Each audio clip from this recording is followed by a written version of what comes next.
오늘 우리는 마지막 시대의 선교에 대해서 좀 나누려고 합니다. 마지막 시대에 하나님께서 어떻게 영혼을 찾으시는지, 어떻게 사람들을 구하시는지, 어떻게 우리가 영혼들에게 접근해야 되는지 우리가 그 방법을 알아야 하는 것입니다. 왜냐하면 하나님께서 영혼을 찾으시고 복음을 전하시는 그 방법대로 우리가 따라가야 하기 때문입니다. 우리가 하나님께서 복음을 전하는 방법을 모르면은 하나님 따로 우리 따로가 됩니다. 하나님은 하나님께로 역사하시고 우리는 우리 방식대로 역사하다가 길을 잃어버리게 되는 것입니다. 그래서 많은 사람들이 열심히 선교하는데 하나님과 분리된 채, 하나님께서 원하시는 영혼을 찾지 못한 채 자꾸 낭망하는 것입니다. 그래서 오늘 우리는 하나님께서 영혼을 찾으시고 구원하시는 그 방법과 과정, 그것을 좀 살펴보려고 하는 것입니다. 우리가 이것을 알면은 우리 남은 인생에 있어서 큰 빛을 갖게 되는 것입니다. 성령께서 오늘 나누는 말씀을 통해서 우리에게 영혼을 사랑하는 마음을 깊이 새겨주시길 간절히 바랍니다. 성도 여러분, 요한계시록은 마지막 시대의 교회를 뭐라고 부르죠? 라오디게아 교회라고 부릅니다. 또 바벨론이라고 부릅니다. 왜 그렇게 부를까요? 마지막 시대의 교회는 뜨뜻미지근한 교회입니다. 예수께서 보실 때 토에 내칠 것 같은 그런 교회입니다. 또 마지막 시대의 교회는 바벨론이라고 하고 있는 것입니다. 그래서 요한계시록 18장 2절과 4절에 이런 말씀이 있는 것입니다. 무너졌도다 무너졌도다 큰 성 바벨론이요, 귀신의 처소와 각종 더러운 영에 모이는 곳과 각종 더럽고 가증한 새의 모이는 곳이 되었도다.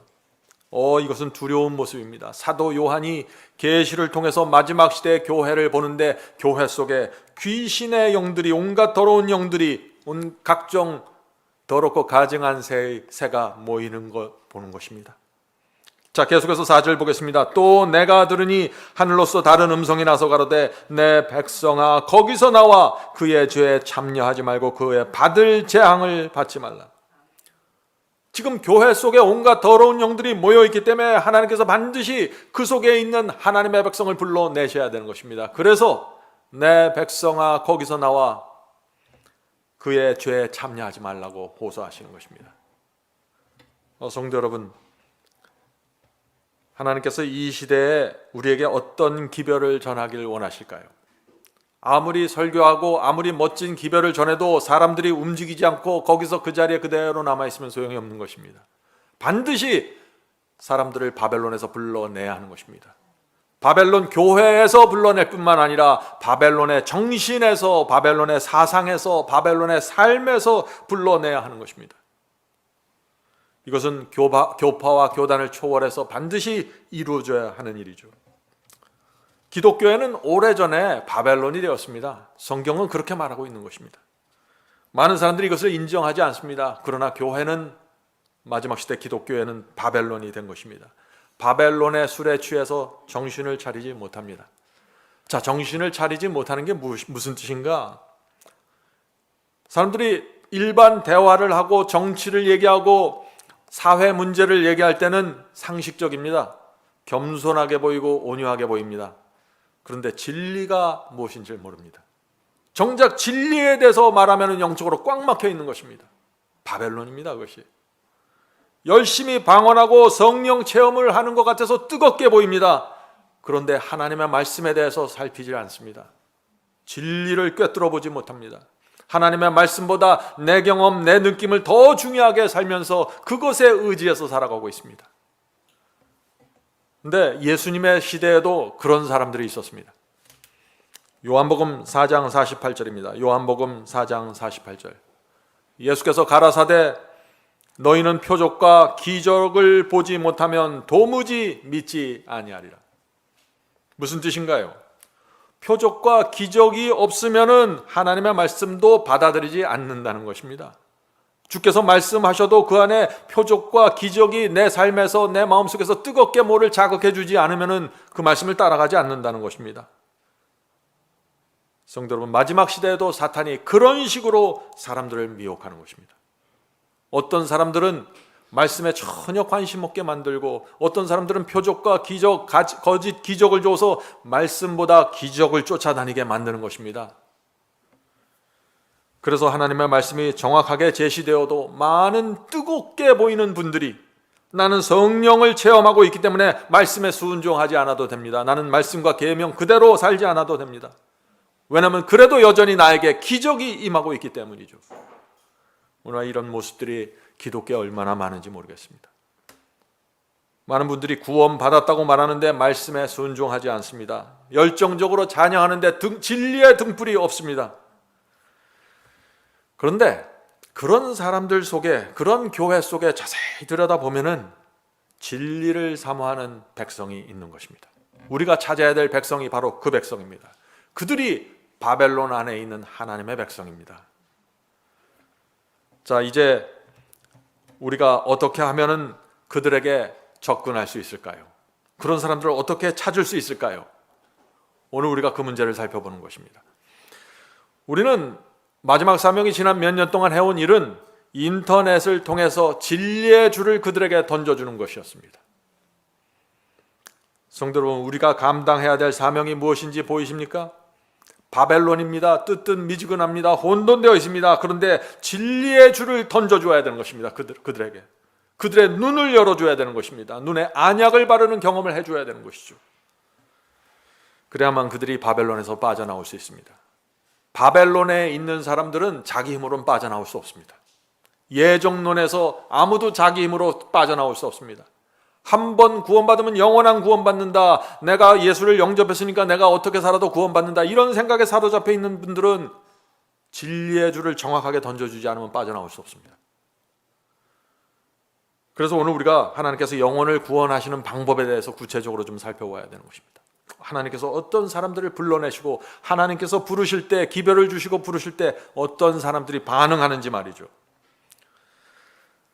자, 우리가 말씀을 나누고 선교를 할 때 반드시 알아야 할 것이 있는데 그것은 뭐냐면은 지금 이 시대에 어떤 사람들이 하나님의 말씀을 받아들이고 성령께서 역사하실 때 굴복하는지, 그 사람들이 어떤 종류의 사람들인지 알아야 하는 것입니다.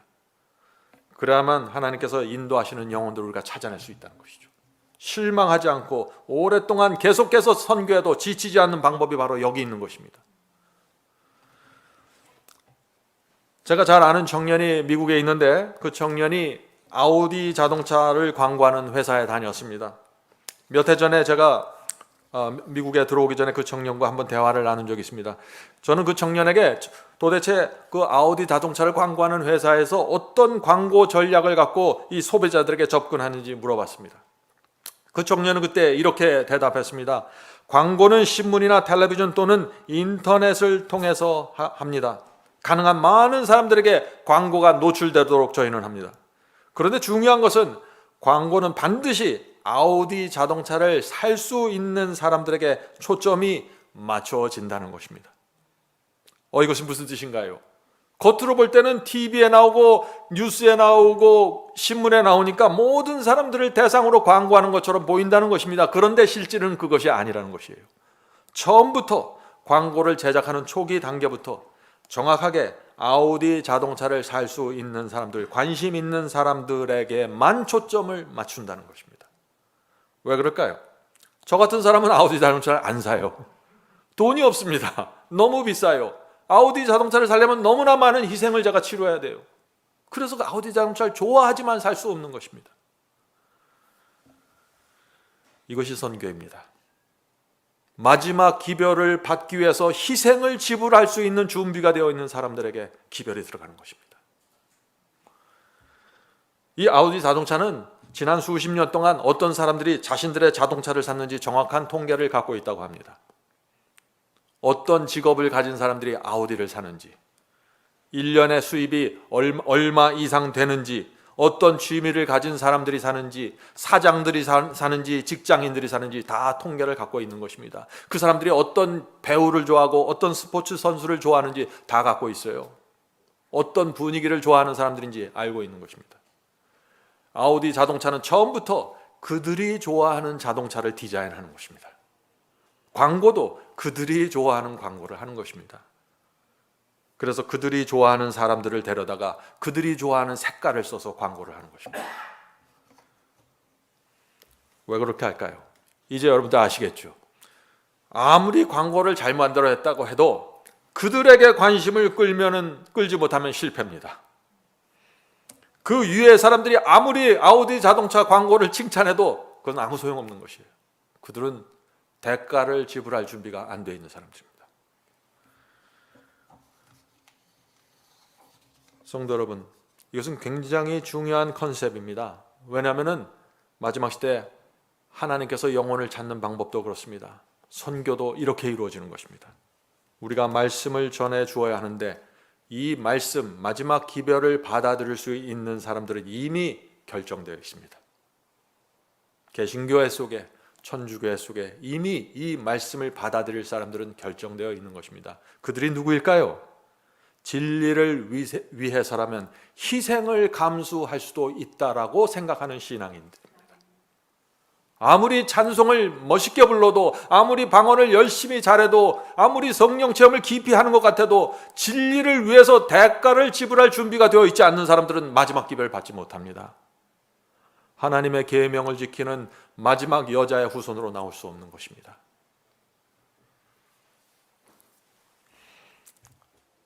그래서 우리 마지막 사명에서도, 저희 교회에서도 이 특별한 그 마지막 시대의 성도들, 그들에게 초점을 맞춰서 설교를 준비하고 말씀을 준비하고 있는 것입니다. 우리가 어떤 사람들을 찾아야 할까요? 하나님의 말씀을 사모하는 그리스도인입니다. 하나님의 말씀이라면 생애를 바쳐서 충성하기 원하는 성도들입니다. 거듭남의 경험, 참된 성화의 경험이 무엇입니까? 하고 고민하는 사람들입니다. 죄와 세상을 미워하고 싫어하는데 내가 이것을 어떻게 이길 수 있습니까? 라고 고민하고 기도하는 사람들입니다. 그들을 우리는 찾아야 되는 것입니다. 성령, 우리가 말씀을, 그래서 그런 말씀을 전할 때 성령께서 그런 말씀을 통해서 그 각 영혼들의 마음에 역사하시고 그들을 진리로 모아드리는 것입니다. 그래서 여러분들도 여기 와 계신 것입니다. 지금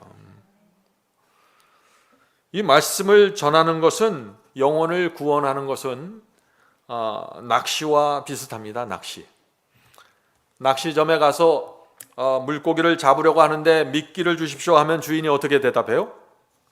어떤 물고기를 선생님은 잡으려고 합니까? 라고 질문합니다. 무슨 뜻인가요? 물고기 종류마다 좋아하는 미끼가 다르다는 것이죠. 메기가 좋아하는 미끼가 있고 입이 큰 베스가 좋아하는 미끼가 있는 것입니다. 우리 그리스도인도 마찬가지입니다. 사람마다 좋아하는 말씀의 종류가 있습니다. 어떤 분들은요, 재밌는 설교를 좋아해요. 재미없으면 안 들어요, 그냥. 근데 어떤 사람들은 울리는 설교를 좋아합니다. 눈물이 안 나오면 그 설교 안 들어요. 그런데 어떤 사람들은 회개하라는 설교를 좋아해요. 참 이상하죠? 그런데 어떤 사람들은 또 그런 설교를 싫어해요. 부담이 됩니다. 왜 이런 설교를 합니까? 막 항의를 해요. 사람마다 다 다른 반응을 나타내는 것입니다. 어떤 신앙을 그 사람이 갖고 있는가에 따라 반응이 달라지고 또 자기가 좋아하는 설교의 종류도 전혀 달라지는 것입니다. 그래서 유튜브에 올라가 보세요. 좋아하는 메뉴마다 다 있어요. 울려주는 설교, 웃겨주는 설교, 회개하는 설교, 죄를 갖고도 하늘 갈 수 있다는 분위기를 주는 설교, 각 종류마다 메뉴마다 다 있습니다. 그래서 물고기들이 자기가 좋아하는 미끼대로 가서 클릭하는 것입니다. 마지막 사명은 어떤 기별을 전해야 될까요? 어떤 영혼들을 찾아야 될까요? 여러분이 어떤 설교를 좋아하고 어떤 종류의 구원론을 좋아하는가, 그것이 여러분입니다. 여러분은 그 신앙과 그 마음대로 구원을 받게 될 것입니다. 아니면 구원을 잃어버릴 수도 있는 것이죠. 성도 여러분, 오늘 제가 나누는 말씀 굉장히 중요한 말씀입니다. 대한민국 기독교회가 세계를 평정했습니다. 여러분들 그 사실 아십니까? 세계적으로 대형교회 50개를 선정하면요, 그 50개 중 절반 이상은 한국에 있습니다. 사이즈가 큰 교회들은 랭킹 1위부터 20개 이상이 한국에 있어요. 그만큼 한국에 대형교회가 많은 것입니다.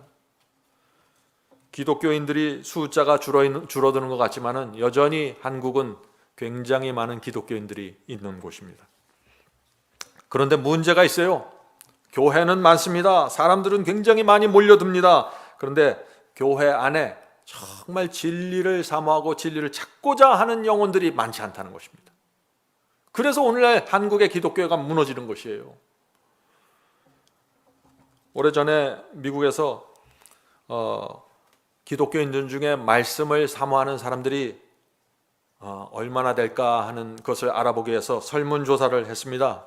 그 설문조사는 왜 했냐면은 우리가 전도지를 뿌리고 성경 연구 세미나를 한다고 초청장을 보내면은 얼마나 많은 사람들이 반응하고 찾아올까, 그것을 알아보기 위한 설문조사였습니다. 그 결과가 어떻게 나왔어요? 결과가 몇 퍼센트가 나왔습니까? 말씀을 사모하는 사람들이, 오늘날 기독교의 말씀을 사모하는 사람들이 몇 퍼센트가요? 1% 내지 2% 된다는 결과가 나왔습니다. 어디서요? 미국에서요. 제가 한국에 와서 똑같은 일을 해봤어요. 그러나 말씀에 반응하는 사람들은 한국에서도 1% 내지 2%입니다. 100명에게 말씀이 전파되면 한 사람 또는 두 사람 반응한다는 것입니다. 그것이 오늘날의 현실입니다. 2%의 사람들만이 성경 말씀에 관심이 있다는 것입니다. 방언을 하는 사람들은 많아요.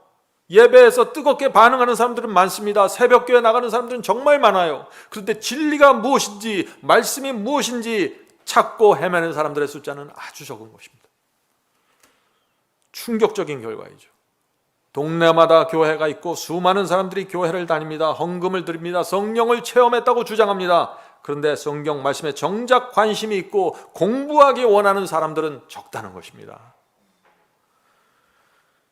전체 기독교인 중 2%가 안 되는 것입니다.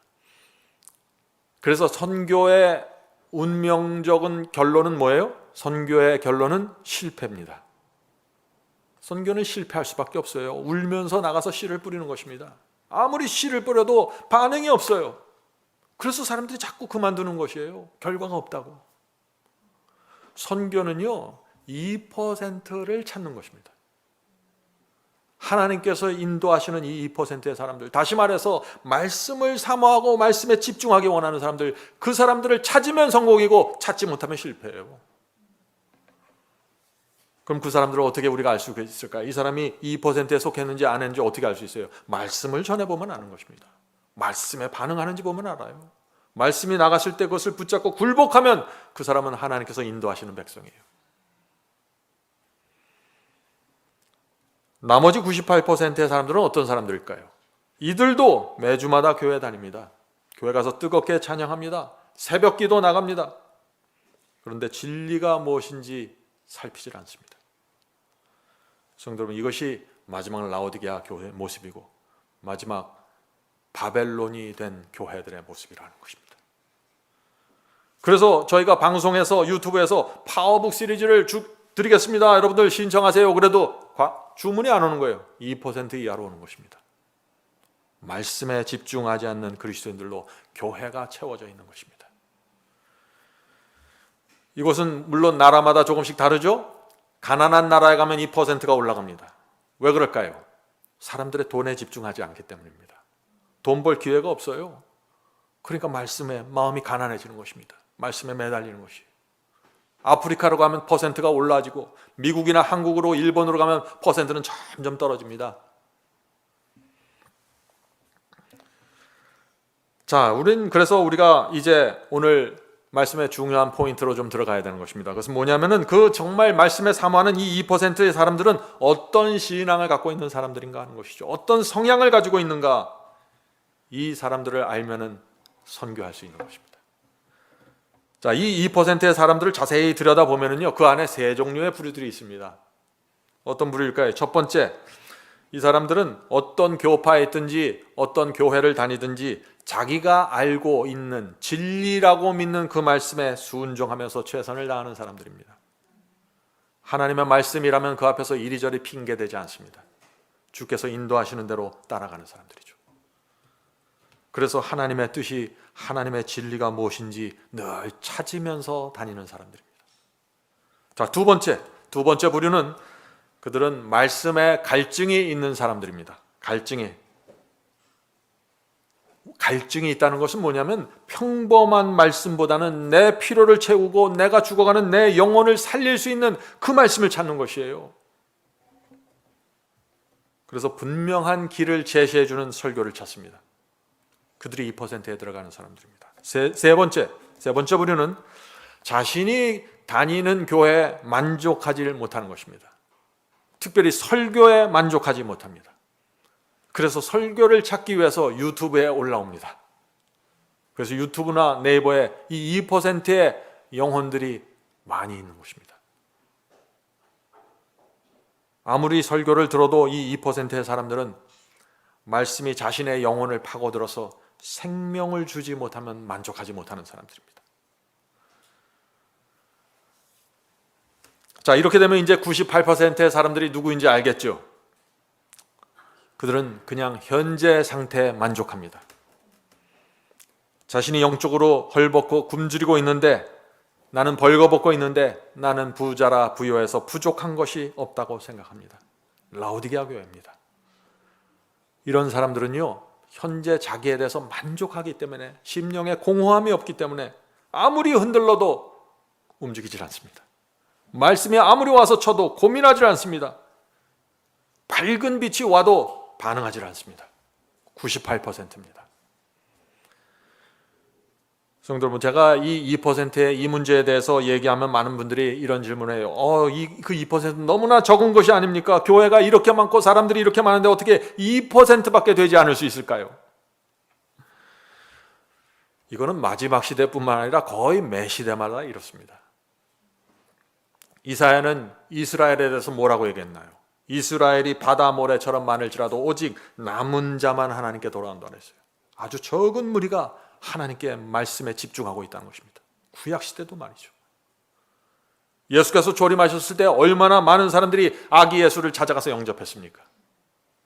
예수께서 죽은 자까지 살리면서 놀라운 설교와 복음을 전했지만 얼마나 많은 사람들이 십자가 앞에 나와서 그분을 영접했나요? 잘 생각해 보세요. 예수께서 말씀하셨죠. 생명으로 인도하는 좁고 길이 협착하여 찾는 이가 적음이니라. 노아 인자의 때는 노아의 때와 같을 것이라고, 인자의 때는 롯의 때와 같을 것이라고 했습니다. 청함을 받은 사람은 많되 택함을 받은 사람은 적을 것이라고 하셨어요.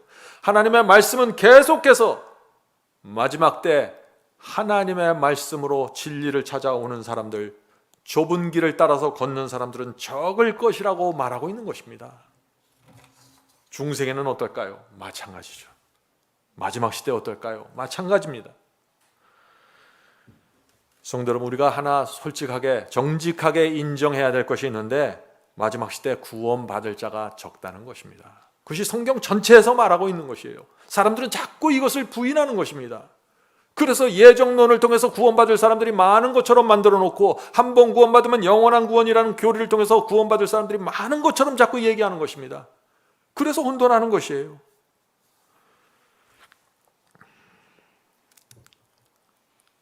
성도 여러분, 이 2%에 속한 사람들은요, 말씀이 지나갈 때 완전히 다른 반응을 보입니다. 그들은 여호와의 말씀이 그들 곁을 지나가면 금세 눈치채고 그것을 들여다봅니다. 이것이 무엇이지?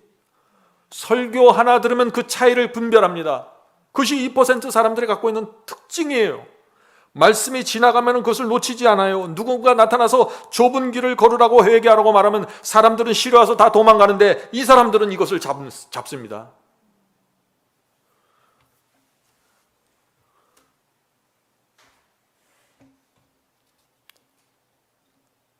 성도 여러분, 오늘날 이 교회가 98%의 이런 사람들로 지배되고 있기 때문에 그 안에 있는 알곡들이 어떻게 살아갈까요? 구박받는 것입니다. 외롭게 살아가는 것입니다.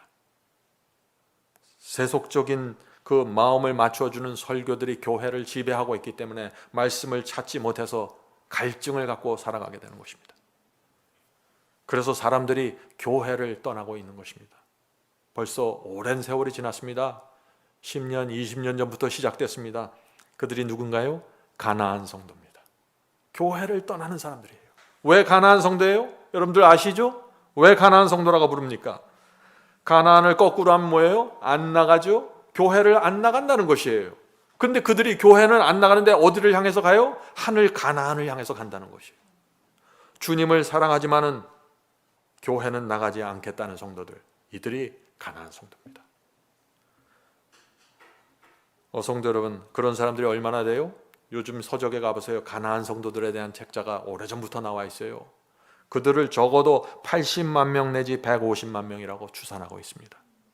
교회를 떠난 성도들이에요. 엄청난 숫자입니다. 웬만한 교단 이상의 숫자를 갖고 있어요. 가나안 성도들이 마지막 때 이 시대에 이렇게 폭발적으로 증가하는 이유가 무엇일까요? 두 가지입니다. 이유는 첫째, 교회의 세속화입니다. 교회가 부패했다는 것이죠. 목회자들에 대한 실망입니다. 두 번째, 설교가 없다는 것입니다. 말씀이 사라졌다는 것이에요.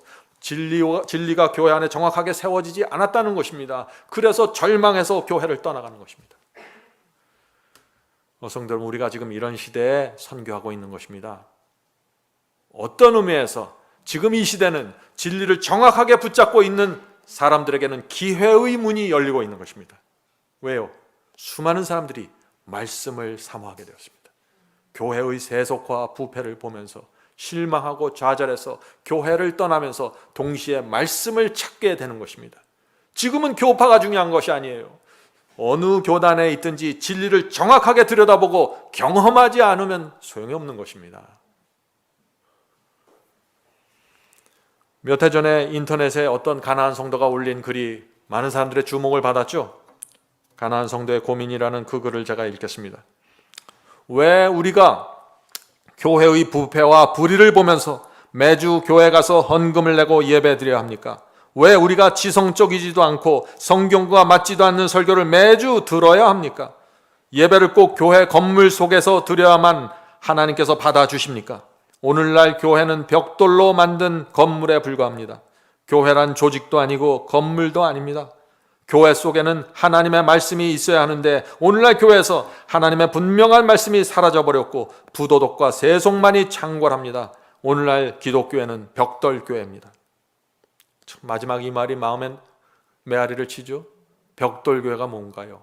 벽돌로 교회 모양만 냈다는 것이에요. 그 안에 진리가 없다는 것입니다. 성령의 역사가 없다는 것이에요. 회개시키는 역사, 진리 앞에 굴복시키는 역사가 없다는 것입니다. 성도 여러분, 우리가 이 시대의 이 가나안 성도들을 위해서 어떻게 도와줘야 될까요? 방법은 하나밖에 없습니다. 진리의 줄을 던져주는 것입니다. 무엇을 통해서요? 인터넷을 통해서 말이죠. 많은 사람들이 인터넷에 몰려드는 이유가 뭘까요? 진리를 찾기 원하는 것입니다. 자신의 다니는 교회에서 만족을 하지 못하는 것이에요. 그래서 갈증이 있어서 자꾸 유튜브, 네이버를 찾아다니면서 말씀을 찾고 헤매는 것입니다. 그래서 인터넷 선교가 중요한 것입니다. 우리 교회의 선교 목표가 뭡니까? 길을 찾지 못해서 고민하는 성도들에게 진리의 줄을 던져주는 것입니다. 그것이 바벨론을 무너뜨리는 방법입니다. 바벨론의 정체를 드러내는 것입니다. 자, 이제 저희가 그동안 이 진리의 줄을 던졌는데 그 줄을 붙잡고 나오는 그 하나님의 백성들의 모습과 소감을 한번 좀 살펴보도록 하겠습니다. 먼저 청주 박아무개 목사님과의 그 전화 통화 내용입니다. 저는 은퇴한 목사입니다. 그런데 목사들이 말세인데 정신들 못 차리고 있습니다. 지금은 교단이 중요한 게 아니지 않습니까? 생명의 말씀인가 아닌가가 중요한 것이죠. 제가 은퇴한 다음에 여러 교회를 다녀보면 설교가 너무 마음에 안 들어서 고민했습니다. 그러던 중에 마지막 사명 말씀을 들어보니 너무 좋은 것입니다. 게다가 마지막 사명 라디오는 더 좋습니다. 이렇게 좋은 말씀이 있는데 목사들이 왜 그렇게 못 깨닫나 싶습니다. 안타깝습니다. 6명에게 마지막 사명 라디오를 선물하려고 합니다. 오늘 교회 안에 이런 목회자들이 있습니다. 부디 이런 목회자들이 진리로 끝까지 나오게 되길 간절히 바랍니다. 많은 분들이 나오다가 중단해요. 끝까지 나와야 하는 것입니다. 두 번째 읽겠습니다. 어떤 장로교인이 보내준 간증입니다. 마지막 사명 파워북 시리즈를 모두 묶어서 저희 교회 목사님께 보내주십시오. 저희 교회 목사님도 읽어보시고 바이블 칼리지 강의도 들으셔야 합니다. 얼마나 답답하면 이런 이야기 하겠어요. 예? 설교를 들어보면 잘 모르고 하는 설교 같아요. 답답합니다. 목사님이 말씀에 세워져야 저희 교인들도 살아남을 것 같습니다. 겨울 노동일이라 힘들지만 10만 원이라도 우선 입금하겠습니다. 마지막 사명 설교를 들을 때마다 이거구나라고 무릎을 치면서 듣습니다. 교회에서 먹지 못한 양식을 마지막 사명 설교에서 얻어먹고 있습니다. 교회마다 이렇게 말씀에 갈증이 있는 성도들이 있는 것입니다. 우리가 이들을 어떻게 접촉할까요? 인터넷에서 말씀해 줄 진리의 줄을 던지는 것 외에는 길이 없는 것입니다. 우리가 어디서 이런 분들을 길거리에서 만나겠어요? 집집 방문해서 만날 수 있는 사람들이 아니에요. 자, 다음 소감과 간증 보겠습니다. 아는 분에게 소개를 받아 이번 달부터 마지막 사명을 듣게 되었습니다. 들으면서 가장 먼저 들었던 생각은 그래도 대한민국은 희망이 있다라는 것이었습니다. 자, 이분은 교회 다니면서 대한민국까지 끌어들여요. 희망이 있다. 자, 진리를 알고 선포하는 주님의 귀한 종들이 아직까지 곳곳에 있구나. 얼마나 하나님께 감사한지요. 이번에 올라온 말씀을 듣는데 눈물이 나오더라고요. 그래, 이렇게 예수님을 기다려야겠구나 다짐하며 하나님의 귀한 계획에 동참하시고 헌신하는 마지막 사명 선교팀의 큰 축복이 임하기를 기도합니다. 얼마나 외로우면 이렇게 편지를 보내겠어요. 오늘 많은 사람들이 교회 안에서 절박한 외로움을 갖고 살고 있는 것입니다. 이들이 2%의 성도들이 될 가능성이 굉장히 많은 것입니다.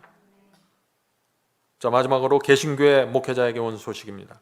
오늘날 교회가 진리의 터가 되지 못하고 있기 때문에 평소에 의분을 참지 못하고 미진한 목소리라도 의롭게 기도하며 외롭게 기도하며 교회에서 외쳐오다가 마지막 사명을 만나게 되었습니다. 이분은 목회자인데 자기 나름대로 집내 요한의 사명을 받아서 정말 진리를 있는 그대로 전했던 목사님입니다. 그러니까 진리를 그대로 전하니까 어떻게 해요? 자꾸 교회에서 쫓겨나고 외롭게 되겠죠. 그런 입장에 있는 분이시에요. 하나님께서 내 손을 잡아주는 기쁨의 감동이었습니다. 마지막 시대 종교 혁명을 기대하시는 하나님께서 마지막 사명에 친히 간섭하고 계심을 확신합니다. 이분은 마지막 사명을 볼 때 이 사람들이 도대체 정체가 뭔가 그렇게 보는 거예요. 이거는 그냥 설교하는 게 아니라 말씀을 전하는 게 아니라 혁명을 일으키는 사람들이구나 그렇게 생각하는 거예요. 제가 이분하고 직접 통화를 해봤어요. 우리가 전하는 기별이 정말 오늘날 기독교에서 감당하기 어려운 기별을 전하고 있기 때문에 이분들이 이 목사님이 그렇게 느끼는 것입니다. 그래서 앞으로 저희를 향해서 계속해서 안티들이 나타나는 것입니다. 저희를 어떻게 해서든지 무너뜨리고 갈아막으려고 하는 세력들이 나타날 수밖에 없는 것이에요. 요즘은 아예 마지막 사명에서 하나님의 음성을 듣고 설교를 준비합니다. 교회 안에서 멸망당하는 영혼들을 위해서 마지막 사명과 같은 분명한 목소리를 낼 수 없기에 허락도 받지 않고 마지막 사명을 그대로 설교로 사용하고 있습니다. 하나님의 말씀에는 소유권이 없어요. 누구든지 가져다가 퍼뜨리고 전달하면 하나님의 뜻입니다. 그게.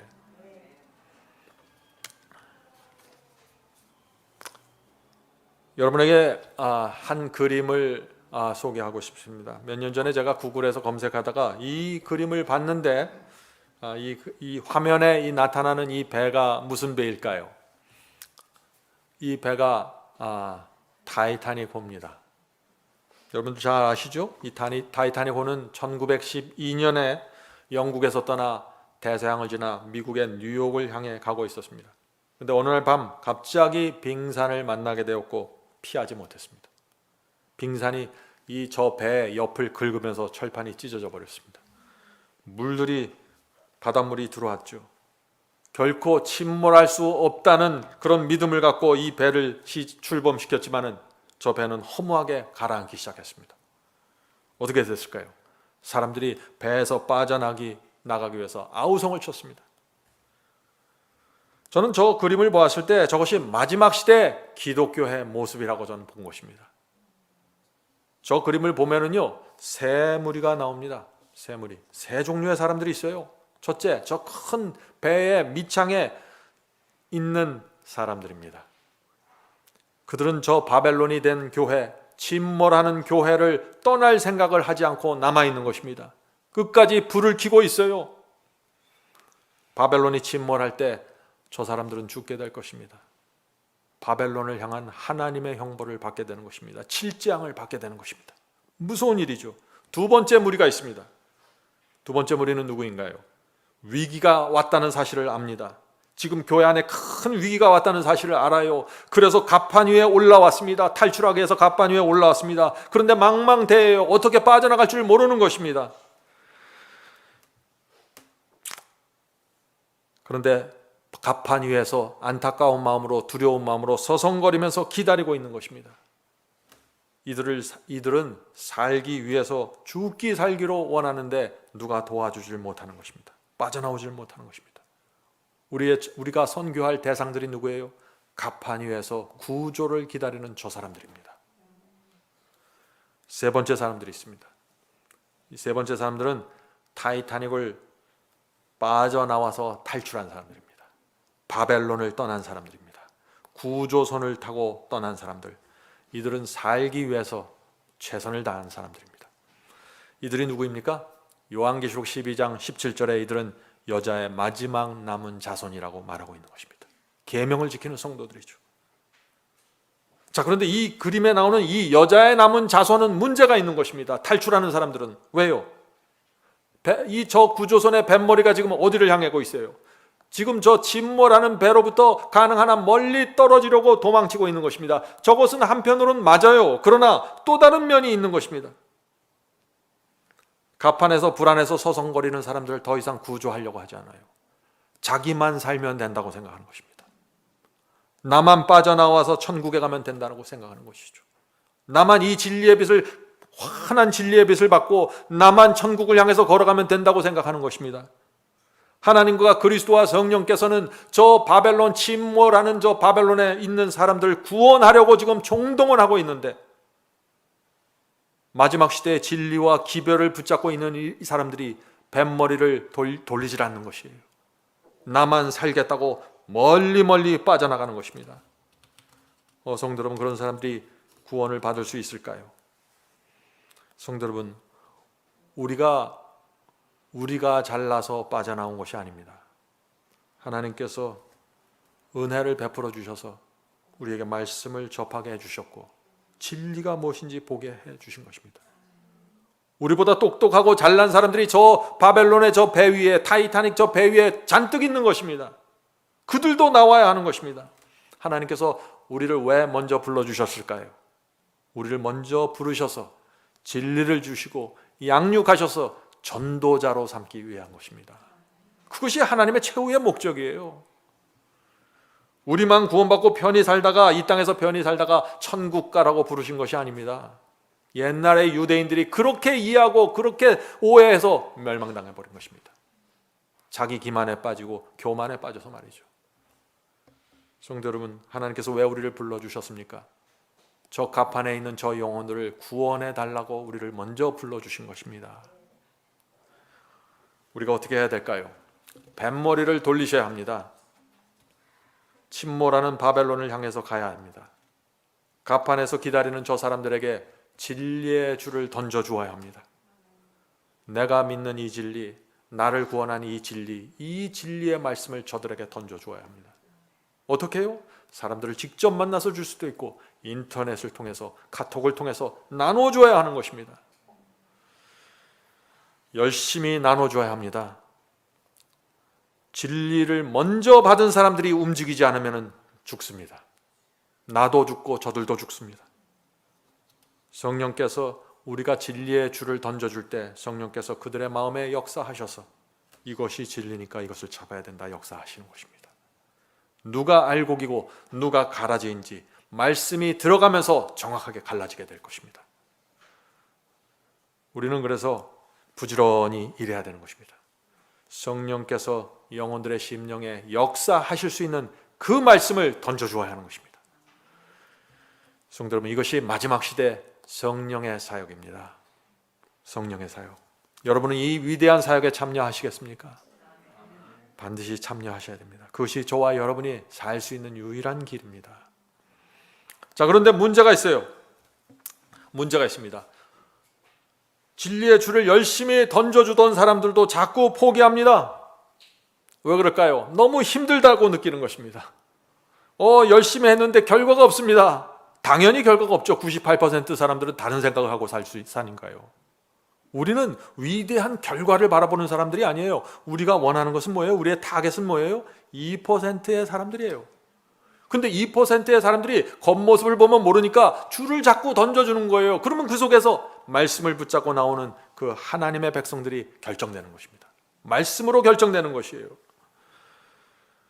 자, 그런데 왜 이렇게 진리의 줄을 던져주는 이 선교 사업을 자꾸 사람들이 힘들다고 느낄까요? 여러 가지 이유가 있는데 가장 근본적인 문제는 뭐냐면은 자식을 잃어버린 부모의 마음을 모르기 때문입니다. 제가 어렸을 때, 초등학교 아주 어렸을 때, 제 바로 밑에 남동생이 있는데 6살 차이 나는 동생이 있습니다, 저에게. 근데 그 동생을 제가 어렸을 때 잃어버렸어요. 오후 5시쯤 됐는데 친구들이 밖에서 부르는 것이에요, 제 이름을. 같이 놀자고. 그 집 가까운데 어떤 공사장이 있었어요. 그래서 거기서 노는 것을 참 좋아했습니다. 그래서 저는 친구들이 제 이름을 부르면서 나오라고 했을 때 급히 그냥 뛰어나가 버렸죠. 근데 캄캄해서 이제 더 이상 놀지 못할 때가 돼서 집으로 돌아왔어요. 집으로 문을 열고 들어오는데 어머님이 네 동생은 어디 있니? 물어보는 거예요. 저는 동생이 따라 나온지를 몰랐어요. 그냥 정신이 팔려고 뛰어나간 것이죠. 난 동생을 본 적이 없다고 그러니까 저희 어머님이 어떻게 됐을까요? 사색이 된 것입니다. 신발도 제대로 신지 못하고 그냥 제 동생 이름을 부르면서 나갔어요. 저는 너무나 무서워서 그냥 방에 숨어 있었어요. 저 때문에 잊어버린 것 같아갖고. 그래서 저희 부모님과 저희 가족들이 그 밤 12시 밤새 찾아다니다가 옆에 동네에 있는 한 파출소에 가니까 제 동생이 거기서 수건을 덮고 자고 있더래요. 그 순경 아저씨들이 그 파출소에 데려다 준 겁니다. 어머님이 제 동생을 등에다 이제 업고서 돌아왔죠. 저는 아침에 일어나 보니까 눈을 뜨고 보니까 제 옆에 그 동생이 자고 있더라고요. 얼마나 반가운지.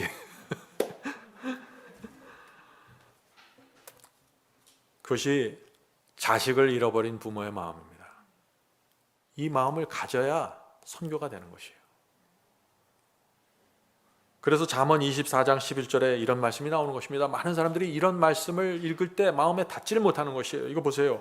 너는 사망으로 끌려가는 자를 건져주며 살육을 당하게 된 자를 구원하지 아니하려고 하지 말라. 얼마나 심각한 말씀입니까? 사망으로 끌려가는 건져주는 것, 사망으로 끌려가는 자를 건져주는 것이에요.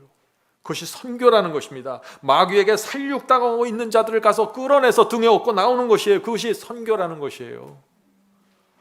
이것이 하나님의 마음이에요. 성도 여러분, 선교는 전도지 나눠주는 게 아니에요. 선교는 전쟁이에요. 하나님과 사탄의 치열한 전쟁이 벌어지고 있는 것입니다. 마귀가 사람들을 끌어가려고 하는 것입니다. 마귀가 끌고 가는 사람들을 등에 업고 빼내야 되는 것이에요. 빼앗아 와야 되는 것이에요. 그것이 선교예요. 많은 사람들이 선교를 오해하는 것이에요. 선교? 시간 있을 때 누구에게 전화해 줘야지. 시간 날 때 여유가 있을 때 카톡으로 뭐 보내줘야지. 선교 아니에요, 그거. 하나님과 사탄의 전쟁에서 마귀에게 끌려가는 자를 어떻게든지 달려가서 데려온다는 거예요.